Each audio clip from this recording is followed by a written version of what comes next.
രാവിലെ തന്നെ വ്ളോഗ് എടുക്കാൻ മടിയായതുകൊണ്ട് ഷോപ്പിലെത്തി ഡ്യൂട്ടി കഴിഞ്ഞപ്പോഴാണ് വ്ളോഗ് സ്റ്റാർട്ട് ചെയ്തത്. അങ്ങനെ മാളിൽ കൂടെ നടന്നു പോകുമ്പോഴാണ് നല്ല ഡെക്കറേഷനും കാര്യങ്ങളൊക്കെ കാണുന്നത്. ഈദിന്റെ സെലിബ്രേഷൻ ആണ്, ഈദിന്റെ ഡെക്കറേഷൻ ആണ് ഗൈസ്. അങ്ങനെ എലിവേറ്റർ ഇറങ്ങി ഡോറ് തുറന്ന് പുറത്തെത്തിയപ്പോൾ നമ്മൾക്ക് വേണ്ടി സ്പൽബർ ഇതേ കാത്തു നിൽക്കുന്നു. സ്പൽബർ ഉറങ്ങുകയായിരുന്നു. സ്പൽബർ എണീപ്പിച്ചു. ഏത് ഹോട്ടലാണ് നല്ലതെന്ന് ചോദിച്ചപ്പോൾ സ്പൽബർ പറഞ്ഞു ഷാഹിൽ കിലയിൽ പോകാമെന്ന്. ബാക്കിയുള്ളവരോട് അഭിപ്രായം ചോദിച്ചു. അങ്ങനെ അങ്ങോട്ടും ഇങ്ങോട്ടും സംസാരമായി. ഒടുവിൽ ഷാഹി കില തന്നെ തീരുമാനിച്ചു. ഞാൻ ഹാപ്പിയായി. അങ്ങനെ റോഡ് വനാന്തരങ്ങളിൽ കൂടെ കാഴ്ചകളെല്ലാം കണ്ടുകൊണ്ട് ഞങ്ങൾ നേരെ പോവുകയായി. സ്പൽബർ അപ്പോൾ സ്പീഡിനെ കുറിച്ച് സംസാരം തുടങ്ങി. 80 പോയാലും വണ്ടി ഇളകത്തില്ല, ഇത് കുവൈത്താണ്, ഇവിടെ ഇങ്ങനെയാണ്, നാട്ടിലാണെങ്കിലേ കുഴപ്പമുള്ളൂ, പാകിസ്ഥാനിലാണെങ്കിലും പ്രശ്നമാണെന്ന് സ്പൽബർ പറയുകയുണ്ടായി. അങ്ങനെ സ്പൽബർ സ്പീഡ് കൂട്ടി പോയിക്കൊണ്ടേയിരിക്കുകയായിരുന്നു. ഇതേ കാണുന്നു ദൂരെ ഒരു ബിൽഡിംഗ്. ഏത് ബിൽഡിംഗ് ആണെന്ന് അറിയില്ല. അതൊരു ബിൽഡിംഗ്, ഇതേ മറ്റൊരു ബിൽഡിംഗ്. സെയിം ബിൽഡിംഗ് ആണോ എന്ന് സംശയമുണ്ട്. അങ്ങനെ ഞങ്ങൾ അവസാനം ഷാഹി കിലയിലെത്തി. ഷാഹി കില എന്നാണ് ഇതിന്റെ പേര്. ഇതാണ് ഇവിടുത്തെ ടോപ്പ് ഫ്ലോർ. ഇവിടെയാണ് ബാച്ചിലേഴ്സ് ഇരിക്കുന്നത്. ഗുഹേന്റെ ഉള്ളിൽ കൂടെ നടന്നപ്പോൾ ഒരു ഡോർ ഉണ്ട്. അങ്ങനെ ആ ഡോറ് തുറന്നു കഴിഞ്ഞ് നേരെ മുമ്പിൽ എന്റെ ചങ്ക് പോയി. ചങ്കിന്റെ ബാക്കിൽ ഞാനും പോയി. ചങ്കല്ല ഗൈസ്, വർക്ക് ചെയ്യണാണ് കൂടെ. അങ്ങനെ അവിടെയുള്ള പണിക്കാരൻ നമുക്ക് നല്ല കവറൊക്കെ അതിന്റെ നമ്മൾ കൂടെ പിരിച്ചു സൂപ്പർ എന്ന് പറയും. ചിരിച്ചു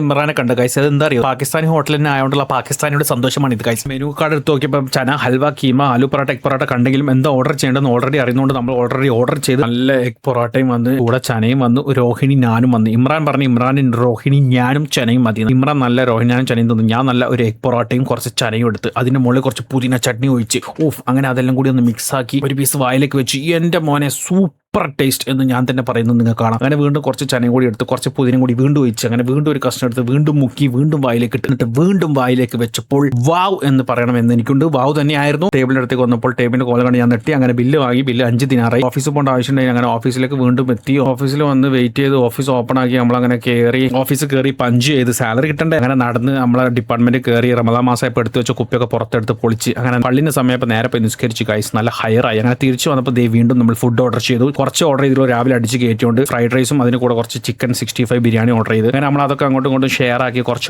അങ്ങോട്ടും ഇങ്ങോട്ടൊക്കെ ഇട്ട് ഞാൻ കുറച്ച് ഫ്രൈഡ് റൈസും കുറച്ച് ബിരിയാണി എടുത്ത് അതിന് കൂടെ ഒരു പപ്പടം ഇട്ട് പൊടിച്ച് നല്ല പൊറിച്ചൊരു ചിക്കൻ കഷ്ണം വെച്ച് ഇങ്ങോട്ട് കുഴച്ച് നല്ലോണം കുഴച്ച് കയ്യിൽ ഇങ്ങോട്ട് വെച്ച് ഇങ്ങനെ കാണിച്ചത് നേരെ എൻ്റെ വായിലേക്ക് ഇട്ട് ഞം നാക്കി. നല്ല ടേസ്റ്റ് ഉണ്ട്. കൂടെ ഒരു പപ്പടത്തിന് കഷ്ണം അങ്ങോട്ട് വെച്ച് വാവ് അമേസിംഗ് എന്ന് പറഞ്ഞാൽ അമേസിംഗ്. അതും കഴിഞ്ഞ് വേർത്തൊലിച്ച് പണിയെടുത്തിട്ടെല്ലാം തിന്നിട്ട് ബെസ്റ്റ് ഓഫ് ലക്ക് എന്ന് പറയുന്നുണ്ട്. എന്തിനാണെന്നറിയില്ല. അങ്ങനെ നേരെ വണ്ടി കയറി തിരിച്ച് ഇമ്രാൻ എന്നെ റൂമിൽ ഇറക്കി തന്ന് ഫ്ലാറ്റ് കണ്ടപ്പോൾ ഞാൻ സന്തോഷമായി നേരെ നടന്നു പോയി. വീഡിയോ അവസാനിപ്പിക്കുന്ന സമയം അതുകൊണ്ട് ലിഫ്റ്റ് കയറി ഞാൻ ബായ് പറഞ്ഞ് ഹായ് പറഞ്ഞ് റെക്കോർഡിംഗ് സ്റ്റോപ്പ് ചെയ്തു.